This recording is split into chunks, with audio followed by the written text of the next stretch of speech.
അങ്ങനെ വില്ലൻ ഡെഡ്ബോളിൻ്റെ അടുത്തേക്ക് ഒരു കമ്പിയുമായി ചെല്ലുന്നു. അങ്ങനെ ഡെഡ്ബോളിനെ ഒറ്റ കുത്ത് നെഞ്ചത്ത് ഇങ്ങനെ കുത്തിയിട്ട് ഡെഡ്ബോളിനെ കുത്തി കയറ്റും. എന്നിട്ട് ആ കമ്പി വളച്ചട വെക്കും. എന്നിട്ട് ഡെഡ്ബോളിൻ്റെ അടുത്തേക്ക് ചെന്നിട്ട് ഡെഡ്ബോളിനോട് കാര്യങ്ങൾ സംസാരിക്കുന്നുണ്ട്.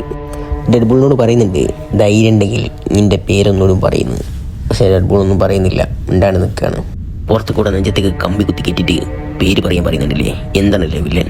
അങ്ങനെ ഇവരവിടെ നിന്ന് മേടുന്ന് പറഞ്ഞാൽ വിളിക്കുന്നുണ്ട്. അപ്പോൾ ഡെഡ്ബോൾ അങ്ങോട്ട് നോക്കുന്നുണ്ട്. നമ്മളൊക്കെ തീയെന്നായിട്ട് ആളിപ്പടർന്ന് കണ്ട് കത്തിയാൻ വരികയാണ്.